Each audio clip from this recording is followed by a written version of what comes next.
بسم الله الرحمن الرحيم. الحمد لله والصلاة والسلام على رسول الله وعلى آله وصحبه ومن والاه. پیغمبر خدا صلى الله عليه وسلم لحديثك فرمي: من صام رمضان إيمانا واحتسابا غفر له ما تقدم من ذنبه. الله پیغمبر خدا صلى الله عليه وسلم كليك خاطب الدسمان أمكن لبكر نوي درجايك كبير وتي درجاي رمضان درجاي لخوشبوني خوايو درجاي قرانوي إنسان كانوا كود كردني شيطان كانوا وكبلي درجا كردنوي بهشت بو إنسان بو پیغمبر خدا صلى الله عليه وسلم فرمي: من صام رمضان إيمانا واحتسابا غفر له ما تقدم من ذنبه. هر کسیک بروجی رمضان بگریو ایمانی پیه بیو و ایمانی وابد که خوای گور حسیبی اکاو پاداشتی بو انوسیو لبهشتا پاداشتی پیاداتا و لقیامتا للراسيا پیغمبر خوا فرمي: غفر له ما تقدم من ذنبه.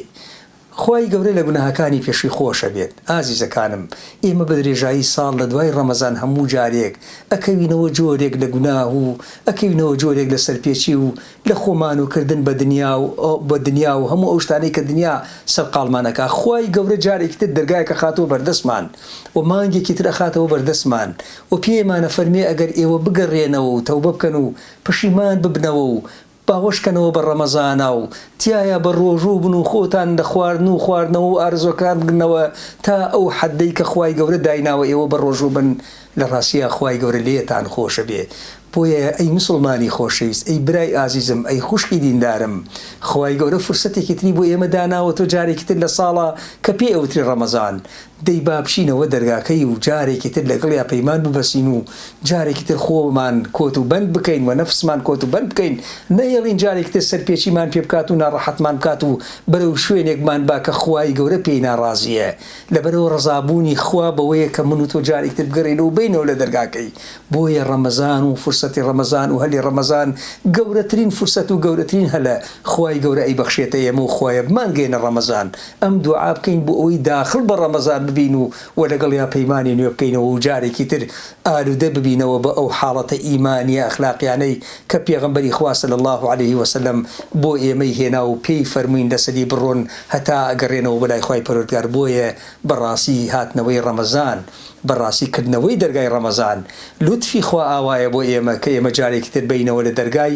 بەڕاستی گرنگە ئەبێ ئێمە جارێکی تر باوەشکەینەوە بە ڕەمەزانە وتیایە عیبادەتەکانمان زیاد بکەین، وتیایە قورئان خوێندنەکانمان زیاد بکەین، وتیایە بەخشینەکانمان زیاد بکەین. بەڕاستی خەڵکانێکی نەدار و هەژار ڕەنگە لە ڕەمەزانە چاوەڕێ بکەن ئێمە بەخشین بکەین و یارمەتی بین و هاوکاری بکەین و بینە دەرگای.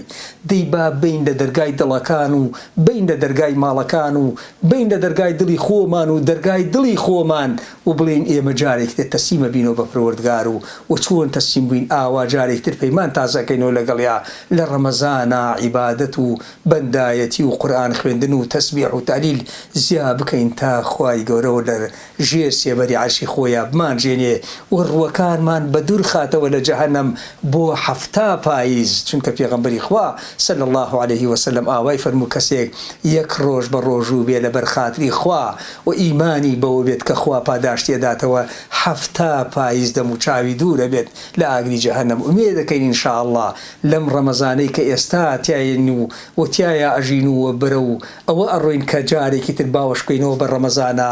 ئومێ دەکەین ئینشاءالله تیایە پابندبوونی تەواو و وەکو بڵێ ئۆقرەگرتن لە سایە و سێبەری ئەو ڕەمەزانە مبارەکە تا ئینشاءالله بە ڕەزامەنی و ئەگەڕێنەوە بەلای خوا و خوای گەورە لێمان ڕازی ئەبێت و لێمان خۆشە بێت.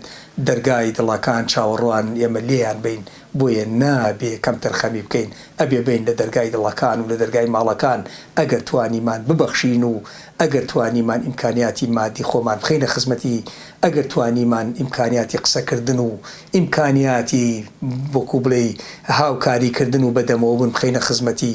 ئومێد دەکەین ئینشاءالله خوای گەورە لە هەمومان ڕازی بێت و لە ئێوە ڕازی بێت و لە ئێمە ڕازی بێت و لێمان خۆش بێت و دەرگامان لێدانەخەو و لوتفی خۆیمان بۆ زیاد کات و بەوە دوودی خۆی خوا لێمان خۆش بێت و لێمان ببرێ. وەسەلام عەلەیکوم وەڕەحمەتوڵڵاهی وبەرەکاتوه.